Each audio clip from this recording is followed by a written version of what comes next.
ngasi July gi tang ahum sok lising ani kun manga sagol se numit ingen gi nipani panba ngasi gi Nungthil gi sefong Kangla pauda lairiba editorial kalam asi karino haiba mayam tang yengminasi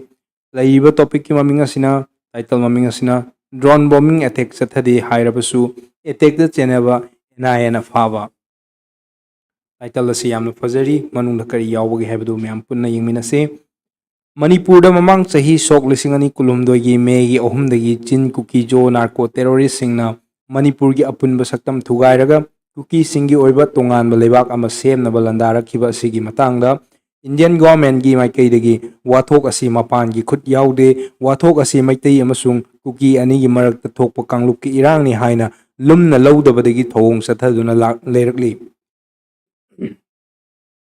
foreigner terrorist singna loikham naidaba landa sathaduna maitai miyam gi mathakta paktak mihat satharkhiba hingnaba India government gi maikaidagi lal lepnaba khangankhiba leirabasu makoi gi khongpham handokpa tawdana separate administration phangriba fawba landaba leploi haiba aina singnaba gi thodau sing leptana chathari kuki terrorist singna lebak ki mathakta afaba makhal gi lan gi khulai sijinaduna nongthak amadi lekha ani dagi landa satharakhiba aduda Union Home Minister gi maikaidagi lan asida mapan gi khut yawi haina phongdokhiba leikhre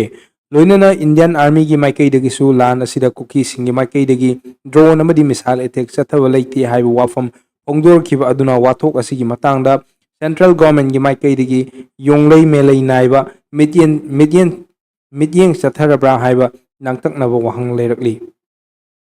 India government gi maikaidagi landa asida mapan lamgi khulai yawi hairamkhiba adugi ona tainabada amuk wathok asigi mitei amasung kuki ani gi marakta thokpa kanglup ki irangni wathok asi kanglup ani gi marakta wari sanaraga warusin puraknaba honari haiduna wari sanabagi process sathaduna leiri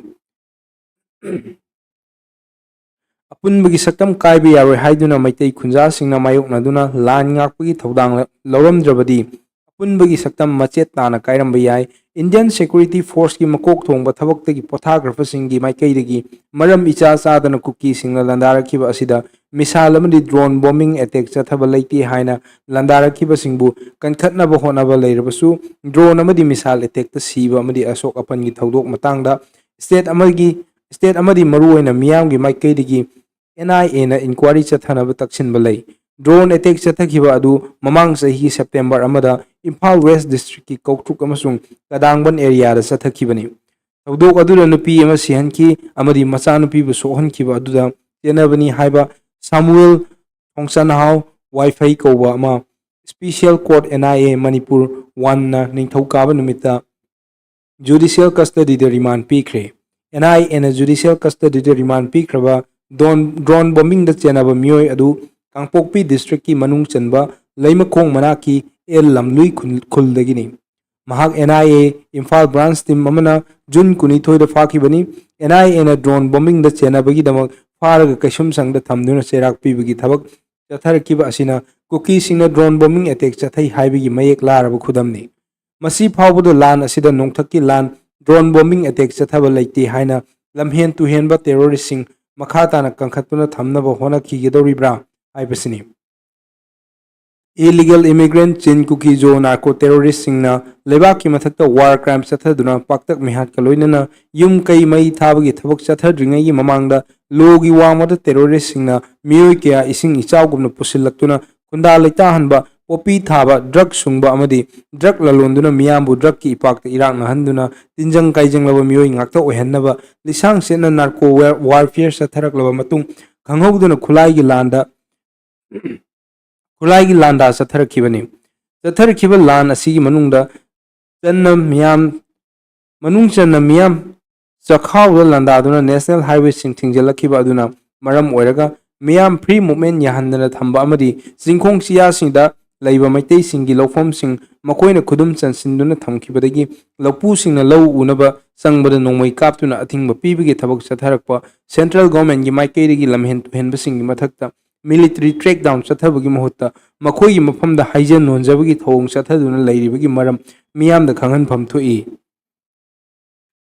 highlight tawriba point asina Manipur kuki singa drone bombing attack chathaduna nupi ama sikhi nupi dugi macha nupi na sohankhibada chenaba ama NIA na pharaga kaisum sangna namsinkre drone bombing attack chathakide haiduna kangyet yet kiba retired army officer pharaga wahang pahung chathafam thoktabra haiba point sina last highlight tawri masina Kangla paugi editorial column ni aduga mathangda amuk koina Nungthil chapong oiba Wild Katigi editorial kalamda kari phone libge haibdo mu yengminasi masida leriba topic asina India da migi mamal khenaba Manipur dagi siragana lak tara atahina lak yankhai laibak thiba thodok amada sikhiba miyoi singi ex gracia traga compensation piba haibasi India gi oina tatnabi oiraga lakli laibak thiba thodok adugi manungda state amagi law and order ga mari leinana kulai paiba singna kaplamba oirabasu natraga soibadagi security force ina kapthorokpa nongoi maruna panduna sikhibasu adum yawi tawbadadi thodok adu makhoi masel insinnai aduga miyambu makhoi gi maikaidagi punnanabo honai miyoi bahaibasi soida ngamdaba nate karigumba hiram amada hektamak soigani asumna lalhuba leiba natraga tokai tanabgi ihau horiba state singdadi miyam gi punsisi amukka hena khudong tiningai oikhre security forcing amasung khulai paiba loop kayana michambu maral ama natraga ama sizinduna hat pahaibasi state asida yamna toina thokpa thodokni soiba haibasi tamba ngamba nattabanina asoiba adugi damak lengakna compensation piba haibasi su adum tongnai adubu compensation gi senfam state amada leiriba miyoi amaga state amaga leiriba miyoi amaga manade masi karam oiraklibano haiba taragadi India government na matam gi compensation pinanaba lepa senfam adu chap chana pibagi mohta miyamgi pressure amasung kanagumba khargi thoin sinda yenglaga lepa yawi ngasidagi sahi kunlonggi mamangda Manipura miyoi kya mathong maram khangdena hatkibagi thodok leikre thodok aduda leikidraba adugi imung manungi miyoi singna ex gracia gi senfam lupa lakh ani oina piba chanarmi matam adudadi lakh ani gi senfam tu adum yamboi khali adubu hojikti lupa lakh ani gi senfam adu karisu oiraktre hajiktang post chaw officer amagi amagi talapna helakle punamak asi yenglaga India government gi oinadi ex gracia natraga compensation pibasi lakh manga dagi tara phaw adum pinai hairiba senfam asidi yamna yamba haibadudi oide leikidraba miyoi aduna tawramba thabak amasung mahaki state amasung status adu yenglaga sel pibasu adum chanai maduna maram oiraga ex gracia gi senfam asi kariguma matamda manaraktabasu yawi masimak road accident ta sibada pangfam thokpa senfam manadabagumani adubu masina miyoi amaga miyoi amagi gi marakta henabadongna tawba ui masi afaba nate handakta Jammu and Kashmir gi Pahalgamda terrorist attack tawrktuna micham kuntaruk sikhi aduga kaya amana soki asiba hakchang adu magi state singda puduna haunabi matung ina miyamna ikai khumnaba ulaga leiron chanakre tawdok adugi matung ikan kanadana Indiana laman singbo oina Pakistan gi lamkhai manungda lairi pakumna nungai yafana lairiba terrorist singi mathakta khut handuna landaki lanfam aduda Pakistana back tawu maming leiraba terrorist sing yauna miyoi kya ama sikhi ikai khumnaba manglaba amasung sawbana luton karaba Pakistana araiba khulai sizinaduna khut halakpada Bharat lanmi gi maikaidigi makhoi manga sikhi makhoi manga adugi manungda amadi hojik kamluki irang thoktuna nungaiba punsirol amada hingba ngamdaba Manipur dagi oiki miyoi adu yaripok yambemdagi Deepak Singa kham kouba BSF ki constable ni leibak asigi oina India gi Pakistan gi soknaba lanfamda leikidraba sing adu national hero oina launaki maram aduna magi state singna leikidraba sing adugi imung manungda tongan ba award sing lauthokuna pinaki tasengna maksu thoksil adu achumbani amasung tangai fadaba tawdaba yadabani aikhoigi ireibak iramnam kannabagi damak makhoi front line da leiraga lan thengnaba yauriba sing aduna leikidraba tungda makhoida karigumba ikai khumnaba ama phaw utragadi matungda aikhoigi damak kanala lan thengnabigani wakhalon asida makhoibu awangba thakta miyamnasu lengangnasu ikai khumnaribani adubu yamna nungaitaba ama haiba taragadi Andhra Pradesh tagi lanmi personal ama handaki lanfam aduda sibada mahaki imung manungda state government na lupa lakh yankhai ekar manga pak chawwa lofam achawwa flat ama amasung imung manungi miyoi ama lengaki thamak pigani haina lauthoki matang asida panjaningo wafamdi Manipur sel thum paijadaba apikpa state ama oibigi mathakta miyamgi kholau leitraba haibasi president rule leiriba state amani lebak asigi damak thawai katkiba dipak ki damak tadi PR government na karimata lauthoklaroi haibasi achauba wahang ama oirakle masidi tabada yamna sensitive oiba aduga yamna shocking oiba thamoida yamna nungaitaba fawi masita sengna hangpham thokpa wahangni ekhoi akhang kanbanina matam kurimukta tuminna sum khangduna leigara haiba wahangsi masu hapsin jaramge aduga mathangda leiriba Nungthil ki pause asina Kanglai Paki Meira da kari pause leiribage haibadu kari editorial kalam da kari hairibage haibadu yengminasi MLA singna Manipur kannanaba lofam thokpa thodang lawba ngamdriba karigino haina hangle Manipur miyamgi mihut oiriba MLA singna amata oina punsinduna Manipur da thokliba irang asi loisinanaba hotnaba ngamde haibasidi hौजिक ओरिबा Manipur फिवम असिना मयेक सेंगना हाइबि याय मसिदा मयेक सेंगलाबा खुदम हाइबु BJP के लेंगाक शासन मणिपुर लेनिंगे मतमदा इंग सोक लिसिंग अनि कुलुमदोय Maggi ओहुमदगी हौना cookie terrorist सिंगना Manipur की मैतै मियामगी मथक्ता लंदारक्तुना मणिपुर की अपुन बसक्तम तुगायरगा cookie लेन सेमनबु होनरखिबनि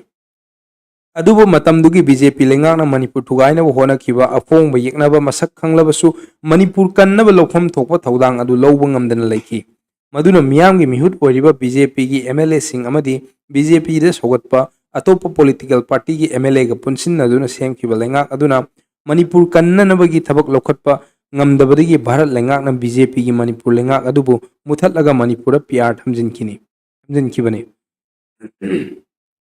मधुना भारत लेंगाक की लुचिंगबसिंगनसु मतमदुगी मणिपुर की बीजेपी की लेंगाक अदुना मरीबाग Manipur कन्ननबा थबक लोखतपा ngamde हाइबदु खंगबदगी Manipur PR थमजिलखिबनि मधुना Manipur मियामगी मिहुत ओरिबा MLA सिंग असि मरीबाग मणिपुर बु कन्ननबा थबक पाइखतपा ngamde हाइबसिदी मयेक सेकना दुमक ताकले हाइबि याय हौजिकसु मणिपुर थोकलि बिरांग असि लोइसिननबा होनबगी मोहता अनौब लेंगाक अमा सेमगनी अदुगा सेमगदोरिबा लेंगाक अदुगी लुचिंगबा चीफ मिनिस्टर ओइनबगी मिचंग खोमनबगी थबक चथदुना लै मधुना मियामगी मिहुत ओरिबा MLA सिंगना मणिपुर कन्ननबा कथोकपना मांग थादुना मखोय मसेल अमत्तो ओइना थबक पुनसिनदुना थबक पांगथोकनबा होनबगी मोहता लेंगाक सेमना हेना लुई हाइना थबक तौई हाइबसि मखोयना तौथोरकपा थबक असिना मयेक सेंगना ताकले हाइबि याय मसीद नतना मखोय मसेल अनौब लेंगाक अदुगी लुचिंगबा ओइनबा चीफ मिनिस्टर खनबा ngamdrabasu सेंटरना खलकपा मियोय अमदा चीफ मिनिस्टर ओहन्दुना अनौब लेंगाक सेमगनी हाइबा रोमदा इकोम कोमना लेथोकपा ngami aduna miyamgi mihut oiriba MLA singi makokta manipura tholibi irang asi loisinanaba miyambu ing tappa punsi marel amada lehandanaba honabagi thabak asidi sungyaw yawdre habasi amukka hena mayek sengna takle haibi yai makoina lokpham thokpa thodang asi lawba ngamdabadagi manipurda leiriba civil society organization sing amatta oina punsinduna manipurgi shanti puraknaba center gi lusingba singa wari sabagi khongsang asi changsilakpani loinana handak kokomi amko amadi Fox की मिहुत कांबुगा दिल्ली दे चतुना वारी सानारुबा अदुगी अफबा फल कया अमा पुरकपा ngami मखोइना वारी सानारुबा अदुगी महिना मणिपुर की थोकलिबा लान असि लोसिननबा अमदी मणिपुर की अपुनबा सकतम कायहनदबा रिलीफ कैंपता IDP सिंग मसा मसा की मयमदा हंजिल हन्नबा वाफम कया थबक ओइना पांगथोकनी थाजबा पेरकपा हौरे मसिमक यामना थागतनिंगाइनी सिविल सोसाइटी सिंगी अमत्त ओइना पुनसिनदुना मरैबाग मणिपुर कन्नबा होनबगी लौरकपा अपुनबा थौदांग अदुगी मही फंगबा हौरकपनी हाइना लौबा याय अदुबो सिविल सोसाइटी सिंगना लौरिबा थौदांग असि मियामगी महुत ओरिबा MLA सिंगना लौफम थोकपनी करिगिदमक MLA सिंगना थौदांग असि लौबा ngamdribano मणिपुर कन्नबगिदमक MLA सिंग अमत्त ओइना पुनसिनदुना दिल्ली दे चतुना प्राइम मिनिस्टर अमदी यूनियन होम मिनिस्टर उन्नदुना वारी साबा ngamdribano हाइबसि मियामगी वाहंगनी अदुबु मियामना हंगलिबा वाहंग असि पाखुम पीदना अमदी करिसु लैतना खंदुना अनौब लेंगाक अमा सेमनबा होनबदा माय ओनसिनदुना लेखिबने मधुना मियामगी मिहुत ओरिबा MLA सिंगना अनौब लेंगाक अमा सेमबा तारबसु अदुगुम लेंगाक अदुना मणिपुरदा थोकलिबा लान असि दोसिनबा थौदांग लौरकनी हाइबदी थाजबगी वांगमदा लैरे हाइबि याय मरम मधुना मणिपुर की मियामगी मिहुत ओरिबा MLA सिंगदा करी खलमगनी पेंदबदगी करी तौरकनी हाइबदु खंगना MLA सिंगना अमत्त ओइना पुनसिनदुना मणिपुरदा थोकलिबा लान असि लोइसिनदुना मणिपुरदा शांति पुरकनबा लौफम थोकपा थौदांग अदु चप चाना लौफम थोई मसिना नसिगी कंगलई पाकी मेरा की एडिटोरियल कलम से असुकी मतिक फजे मथंग लौखचरीबा अरोइबदा लैरिबा मणिपुर की नुंगथिल की सेफोंगी मणिपुर एडिशन की ओइना अरोइबदा लैरिबा ꯄꯥꯎꯆꯦ ꯑꯁꯤ ꯄꯥꯎꯅꯤꯜ ꯈꯣꯟꯅ ꯑꯣꯏꯖꯔꯦ ꯄꯥꯎꯅꯤꯜ ꯈꯣꯟꯒꯤ ꯏꯗꯤꯇꯣꯔꯤꯌꯦꯜ ꯀꯂꯝꯗ ꯀꯩ ꯀꯩ ꯌꯥꯎꯔꯤꯒꯦ ꯍꯥꯏꯕꯗꯨ ꯌꯦꯡꯁꯤ ꯉꯁꯤ ꯏꯝꯐꯥꯜꯒꯤ ꯇꯥꯡ 3 ꯊꯥ 8 ꯁꯣꯛ 2025 ꯁꯒꯣꯜꯁꯦꯟ ꯅꯨꯃꯤꯠ ꯄꯥꯎꯅꯤꯜ ꯈꯣꯟꯒꯤ ꯏꯗꯤꯇꯣꯔꯤꯌꯦꯜ ꯀꯂꯝꯗ ꯌꯥꯎꯔꯤꯕ ꯑꯁꯤ ꯆꯤꯡꯗꯁꯨ ꯂꯩꯉꯥꯛ ꯂꯩꯔꯤ ꯈꯪꯍꯟꯁꯤ ꯃꯅꯤꯄꯨꯔꯒꯤ ꯆꯤꯡꯒꯤ ꯃꯐꯝꯁꯤꯡꯗ ꯃꯅꯤꯄꯨꯔ ꯂꯩꯉꯥꯛꯅ ꯄꯨꯛꯅꯤꯡ ꯆꯪꯗꯦ ꯀꯅꯥꯒꯨꯝꯕꯁꯤꯡꯅ ꯇꯧꯅꯤꯡꯕ ꯊꯕꯛ ꯇꯧꯕꯗ ꯂꯩꯕꯥꯛꯀꯤ ꯑꯣꯏꯅ ꯐꯕ ꯅꯠꯇ꯭ꯔꯒ ꯐꯠꯇꯦ ꯍꯥꯏꯕꯁꯨ ꯌꯦꯡꯁꯤꯟꯗꯦ ꯍꯥꯏꯕꯁꯤ ꯆꯍꯤ ꯂꯤꯁꯥꯡꯁꯤꯠꯅ ꯃꯅꯤꯄꯨꯔꯒꯤ ꯃꯤꯌꯥꯝꯅ ꯍꯥꯏꯗꯨꯅ ꯂꯥꯛꯂꯤ ꯂꯩꯉꯥꯛꯅ ꯆꯤꯡꯒꯤ ꯃꯐꯝꯁꯤꯡꯗ ꯄꯨꯛꯅꯤꯡ ꯆꯪꯗꯕꯒꯤ ꯐꯜꯅ ꯌꯦꯜꯍꯧꯃꯤ ꯅꯠꯇꯕ ꯃꯤꯑꯣꯏ ꯀꯌꯥ ꯂꯥꯛꯇꯨꯅ ꯈꯨꯟꯗꯥꯁꯟꯕ ꯆꯨꯝꯅ ꯈꯨꯟꯗꯥꯕꯗꯒꯤ ꯍꯦꯟꯗꯣꯛꯇꯨꯅ ꯂꯝꯒꯤ ꯃꯃꯤꯡ ꯐꯥꯎꯕ ꯊꯣꯟꯗꯨꯅ ꯈꯨꯟꯗꯥꯁꯟꯕ ꯑꯃꯗꯤ ꯎ ꯋꯥ ꯀꯣꯛꯊꯣꯛꯇꯨꯅ ꯑꯥꯏꯟꯅ ꯊꯤꯡꯕ ꯃꯌꯥꯏ ꯀꯥꯕ ꯆꯤꯟꯖꯥꯛꯁꯤꯡ ꯃꯔꯨ ꯑꯣꯏꯅ ꯒꯟꯖꯥ ꯑꯃꯗꯤ ꯄꯣꯄꯤ ꯄꯥꯝꯕꯤ ꯊꯥꯔꯛꯄꯗꯒꯤ ꯃꯍꯧꯁꯥꯒꯤ ꯐꯤꯕꯝ ꯑꯍꯣꯡꯕ ꯀꯌꯥ ꯑꯣꯏꯔꯛꯇꯨꯅ ꯏꯟꯚꯥꯏꯔꯣꯟꯃꯦꯟꯇ ꯑꯀꯥꯏꯕ ꯀꯌꯥꯃꯔꯨꯝ ꯄꯤꯔꯛꯂꯤ ꯑꯁꯤꯒꯨꯝꯕ ꯑꯥꯏꯟꯅ ꯌꯥꯗꯕ ꯊꯕꯛ ꯀꯌꯥ ꯃꯅꯤꯡꯇꯝꯅ ꯄꯥꯡꯊꯣꯛꯄꯗ ꯈꯨꯃꯥꯡ ꯆꯥꯎꯁꯤꯟꯅꯕ ꯂꯝꯕꯤ ꯊꯣꯡ ꯁꯦꯝꯒꯠꯂꯛꯄꯒꯤ ꯊꯧꯗꯣꯛ ꯐꯥꯎꯕ ꯆꯠꯊꯔꯛꯂꯤ ꯃꯇꯝ ꯈꯔꯒꯤ ꯃꯃꯥꯡꯗ ꯃꯅꯤꯄꯨꯔꯒꯤ ꯈꯥ ꯃꯥꯏꯀꯩꯗ ꯂꯩꯕ ꯇꯨꯔꯦꯜꯗ ꯃꯅꯤꯄꯨꯔ ꯂꯩꯉꯥꯛꯅ ꯈꯪꯗꯕ ꯊꯣꯡ ꯁꯥꯖꯤꯜꯂꯛꯄ ꯂꯩꯈ꯭ꯔꯦ ꯑꯗꯨꯒꯨꯝꯕ ꯑꯔꯣꯟꯕ ꯊꯣꯡ ꯑꯗꯨ ꯃꯈꯥ ꯇꯥꯅ ꯃꯄꯨꯡ ꯐꯥꯅ ꯁꯥꯕ ꯌꯥꯅꯤ ꯌꯥꯔꯣꯏ ꯍꯥꯏꯕꯒꯤ ꯋꯥꯊꯣꯛ ꯐꯥꯎꯕ ꯊꯣꯛꯈꯤ ꯃꯇꯨꯡꯗ ꯏꯃꯨꯡ ꯑꯃꯨꯛ ꯀꯥꯡꯄꯣꯛꯄꯤꯗꯒꯤ ꯆꯨꯔꯆꯥꯟꯄꯨꯔ ꯐꯥꯎꯕꯒꯤ ꯂꯝꯕꯤ ꯐꯥꯎꯕ ꯆꯤꯡꯒꯤ ꯁꯔꯨꯛꯇ ꯁꯦꯝꯃꯤ ꯍꯥꯏꯕꯒꯤ ꯋꯥꯐꯝ ꯉꯥꯡꯅꯔꯛꯈꯤ ꯑꯁꯤꯒꯨꯝꯕ ꯀꯥꯡꯄꯣꯛꯄꯤꯗꯒꯤ ꯆꯨꯔꯆꯥꯟꯄꯨꯔ ꯐꯥꯎꯕꯒꯤ ꯂꯝꯕꯤ ꯑꯁꯤ ꯖꯔꯃꯟ ꯔꯣꯗ ꯅꯠꯇ꯭ꯔꯒ ꯇꯥꯏꯒꯔ ꯔꯣꯗ ꯍꯥꯏꯅ ꯃꯃꯤꯡ ꯐꯥꯎꯕ ꯊꯣꯛꯂꯛꯈꯤ ꯑꯗꯨꯒ ꯍꯥꯏꯔꯤꯕ ꯂꯝꯕꯤ ꯑꯁꯤ ꯂꯩꯃꯈꯣꯡꯗ ꯂꯩꯔꯤꯕ ꯑꯥꯔꯃꯤꯒꯤ ꯀꯦꯝꯞꯁꯨ ꯐꯥꯎꯗꯨꯅ ꯆꯠꯂꯤ ꯍꯥꯏꯅꯩ ꯑꯁꯤꯒꯨꯝꯕ ꯁꯥꯡꯂꯕ ꯂꯝꯕꯤ ꯑꯁꯤ ꯁꯦꯝꯕꯗ ꯑꯆꯧꯕ ꯁꯦꯟꯐꯝ ꯁꯣꯏꯗꯅ ꯆꯪꯂꯝꯒꯅꯤ ꯑꯗꯨꯒ ꯂꯣꯟꯅ ꯊꯨꯞꯅ ꯁꯦꯝꯕꯁꯨ ꯑꯣꯏꯊꯣꯛꯀꯗꯕ ꯅꯠꯇꯦ ꯑꯗꯨꯕꯨ ꯀꯔꯤꯒꯤꯗꯃꯛ ꯂꯝꯕꯤ ꯑꯁꯤ ꯁꯦꯝꯂꯤꯕꯅꯣ ꯍꯥꯏꯕꯁꯤꯒꯤ ꯄꯥꯎꯈꯨꯝ ꯃꯅꯤꯄꯨꯔ ꯂꯩꯉꯥꯛꯅ ꯈꯪꯐꯝ ꯊꯣꯛꯏ ꯑꯗꯨꯕꯨ ꯈꯪꯂꯕꯁꯨ ꯂꯝꯕꯤ ꯑꯁꯤ ꯁꯦꯝꯕꯗ ꯑꯊꯤꯡꯕ ꯄꯤꯗ꯭ꯔꯤꯕꯒꯤ ꯃꯔꯝꯅ ꯀꯔꯤꯅꯣ ꯍꯥꯏꯕꯁꯤ ꯃꯤꯌꯥꯝꯅ ꯈꯪꯅꯤꯡꯕ ꯋꯥꯐꯝꯅꯤ ꯑꯁꯤꯒꯨꯝꯕ ꯃꯤꯑꯣꯏ ꯀꯥꯡꯂꯨꯞ ꯑꯃꯅ ꯇꯧꯅꯤꯡꯕꯇ ꯇꯧꯕꯗ ꯇꯨꯃꯤꯟꯅ ꯂꯩꯊꯣꯛꯄ ꯑꯁꯤꯗꯤ ꯂꯩꯉꯥꯛꯅ ꯆꯤꯡꯒꯤ ꯃꯐꯝꯁꯤꯡꯗ ꯄꯨꯛꯅꯤꯡ ꯆꯪꯅ ꯂꯩꯉꯥꯛꯇꯦ ꯍꯥꯏꯕꯗꯨ ꯎꯠꯊꯣꯛꯂꯛꯄꯅꯤ ꯐꯤꯕꯝ ꯑꯁꯤꯗ ꯃꯈꯥ ꯇꯥꯅ ꯑꯗꯨꯃꯛ ꯂꯩꯉꯥꯛꯂꯕꯗꯤ ꯀꯔꯤ ꯑꯣꯏꯔꯛꯀꯅꯤ ꯈꯜꯂꯨꯕꯗ ꯑꯀꯤꯕ ꯄꯣꯛꯏ ꯑꯁꯤꯕ ꯑꯁꯤꯗꯒꯤ ꯐꯅꯅꯕ ꯃꯅꯤꯄꯨꯔ ꯂꯩꯉꯥꯛ ꯂꯩꯔꯦ ꯍꯥꯏꯕꯗꯨ ꯈꯪꯍꯟꯐꯝ ꯊꯣꯛꯏ ꯃꯁꯤꯅ ꯄꯥꯎꯅꯤꯜ ꯈꯣꯟꯒꯤ ꯏꯗꯤꯇꯣꯔꯤꯌꯦꯜ ꯀꯂꯝ ꯑꯣꯏꯔꯤ ꯑꯗꯨꯒ ꯏꯔꯣꯏꯂꯣꯏꯕ ꯅꯨꯡꯊꯤꯜꯒꯤ ꯆꯦꯐꯣꯡꯗ ꯂꯧꯈꯠꯆꯔꯤꯕꯁꯤꯅ ꯏꯪꯂꯤꯁ ꯑꯦꯗꯤꯁꯟ ꯏꯝꯐꯥꯜ ꯇꯥꯏꯝꯁꯅꯤ ꯃꯁꯤꯒꯤ ꯏꯝꯐꯥꯜ ꯇꯥꯏꯝꯁꯇ ꯉꯁꯤꯒꯤ ꯏꯝꯐꯥꯜ ꯇꯥꯏꯝꯁꯇ ꯀꯔꯤ ꯀꯔꯤ ꯌꯥꯎꯔꯤꯒꯦ ꯍꯥꯏꯕꯗꯨ ꯏꯗꯤꯇꯣꯔꯤꯌꯦꯜ ꯀꯂꯝꯗ ꯀꯔꯤ ꯐꯣꯡꯗꯣꯛꯏꯒꯦ ꯍꯥꯏꯕꯗꯨ ꯌꯦꯡꯃꯤꯟꯅꯁꯤ When democracy stopped at a checkpoint. In a disturbing incident that called into question the very foundation of India's constitutional democracy, the recently elected member of parliament from Inner Manipur, Dr. Angomsa Bimol Akoijam, was reportedly stopped by security forces from entering Kangbai area.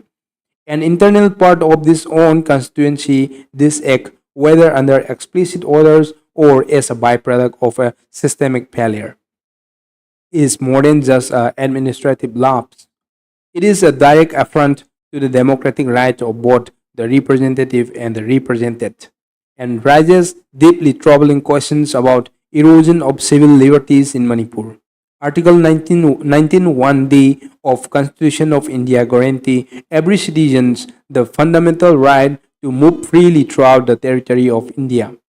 Dr. Bimol, an elected parliamentarian and constitutional office bearer, was exercising that very right not merely as a citizen but as a representative entrusted with the hopes, fears, and struggles of thousands. His visit to Kangbai was neither political grandstanding nor provocation. It was a legitimate exercise of duty born from the need to understand the ground realities of a conflict ridden region that has suffered immensely over the past year. That such a visit was blocked by state actors, ironically, those sworn to protect the Constitution, reveals the dangerous normalization of authoritarian conduct under the garb of security concerns. If an MP can be denied access to his own people on his own soil, what then? What then is the fate of the ordinary citizen? If the state does not permit dialogue and empathy even from within its own democratic institutions, what hope remains for justice or reconciliation? This event must not be viewed in isolation.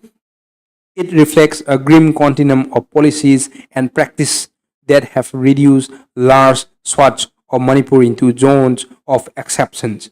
where constitutional guarantees are suspended and arbitrarily overrun. For over a year, the Meitei population, particularly those displaced or vulnerable, have witnessed not only physical violence but systemic marginalization. Relief efforts have been sporadic, resettlement plans vague, and justice elusive. And now, even symbolic gesture of solidarity from elected leaders are met with forceful obstruction. Dr. Bimol's bearing is not just an insult to his office. It is a symbolic silencing of Meitei voice in national discourse. It suggests dangerously that certain regions and populations can be isolated not only geographically but politically and morally. In a state already torn by ethnic strife, deep mistrust, and bureaucratic apathy, this sends a chilling message that the state would rather avoid scrutiny than solve problems. Those in power must be reminded that a representative government derives its legitimacy not from the barrel of a gun but from the will of the people. If security agencies, either under direction or due to institutional inertia, can override constitutional provision and block parliamentary oversight, then democracy itself is under siege. A system where unelected officials determine the movements of elected representatives is not a democracy. It is a security state masquerading as one. Furthermore, the larger implications for civil society are bleak. If an MP is not safe from arbitrary restriction, that protection exists for journalists, activists, students, or even ordinary citizens seeking justice for speaking truth to power. The Constitution is not only in courts and textbooks, but in every police checkpoints, every relief camp, and every torn corner of our wounded republic. Dr. Vimu's calm and dignified response to the blockade, marked not by confrontation but by principal resistance, must be acknowledged. But his restraint should not be mistaken for acceptance. It is now up to every citizen who values democracy and every institution that claims allegiance to the Constitution to demand answers. Who ordered blockade? Under what legal provision was an MP stopped from entering his own constituency? And most importantly, how long will we allow fear to override freedom? The moral clarity of this moment cannot be ignored. If we remain silent when the rights of an MP are curtailed, we set a precedent for silencing of every citizen. Manipur cannot be testing ground for constitutional indifference. It must become the site where democracy is defended, not denied. Masida hariba point si mayam su henbody understand tawbiramani adubo अखोई elected member MP non elected official नंग कदाई चट याई नत्रगना यादे हाइबगी direction पीबा हाइबसे democracy चटनरिबा मफम अमदि democracy बु खोंगाउनबनि हाइबनि करिगुंबा MP मफम अमद चंगबगी right फो पिरक्तब तारगदि इचम चम citizen अमा अखोइगुंबा मियोय अमना हेक्ते चंगुबा नत्रगना सोशल मीडिया की मीसिंग चंगबा जर्नलिस्ट सिंग चंगबा मतमदि करम मखगी एक्सेप्शन नमकोय एक्सेप्ट तोगदोरिबनो हाइबनि MP नमन भोग चट याद चंग याद मफम लेब तारगदि अखोई डेमोक्रेटिक राइट्स कदाई चटखरबनो हाइब क्वेश्चन दुने रिप्रेजेंटेटेड ओरबा अखोइबु रिप्रेजेंट तोरिबा सिंगना चंग याद तारगदि रिप्रेजेंट अखोइबु रिप्रेजेंट तोहलिबा अखोइगी सिटीजन सिंगदि अखोइगी मसक नत्रगना अखोइगी डेमोक्रेसी की ओरबा राइट अखोइगी ओरबा फ्रीडम अदुग इंडिया की कॉन्स्टिट्यूशन आर्टिकल नंबर 19 1 डी यावरिबा अखोइगी फ्रीडम मसिबो करिगिदमुता अखोइगी लौथोकपदा गवर्नमेंट सिंगना येंगदुना लेरिबनो अदुगा करिगिदमुता लौथोइबनो हाइबो क्वेश्चन अदुने मसिदा हंगलिबसे मसिगी ngasiगे इम्फाल टाइम्स की एडिटोरियल कलम मसिगा लोइनना मसिगी ओनदि तांगसिदा एडिटोरियल कलम मसि पाथोक लोइसिनजरे हयेंसु चप मानब पुंगफम मसिमक्तदा एडिटोरियल कलम मयामदा अमुहना संदोक जगनी अदुगा अयुकी सेफोंग सिंगी एडिटोरियल कलम सु अयुकी पुंग 13 मखाई ताबा मतमदा सुनसोय सोयदना नुमित खुनिंगी संदोक जगनी अखोई इवनिंग न्यूज की एडिटोरियल कलम की एनालिसिस तौनबगी दमस्तसु अखोई एक्सपर्ट सिंग तुना कांटेक्ट तौनबा ꯑꯩꯈꯣꯏ ꯄ꯭ꯔꯣꯁꯦꯁꯇ ꯂꯩꯖꯔꯦ ꯑꯌꯨꯛꯀꯤꯁꯨ ꯑꯌꯨꯛꯀꯤ editorial columnsing ꯑꯩꯈꯣꯏ expertsꯤꯡꯒ ꯂꯣꯏꯅꯅ analyze ꯇꯧꯅꯕꯒꯤ ꯃꯇꯝ ꯑꯗꯨ ꯑꯩꯈꯣꯏ ꯊꯨꯅ ꯂꯧꯖꯔꯒꯅꯤ ꯌꯥꯔꯒꯗꯤ ꯃꯌꯥꯝꯅ ꯁꯞꯄꯣꯔꯠ ꯇꯧꯕꯤꯔꯝꯃꯨ subscribe ꯇꯧꯕꯤꯔꯝꯃꯨ ꯑꯗꯨꯒ share ꯇꯧꯕꯤꯕ ꯌꯥꯔꯒꯁꯨ share ꯈꯤꯇꯪ ꯇꯧꯕꯤꯔꯝꯃꯨ thank you for watching ꯉꯁꯤꯒꯤ ꯑꯣꯏꯅꯗꯤ ꯁ꯭ꯋꯥꯏꯗ ꯇꯦꯟꯁꯤꯟꯖꯔꯤ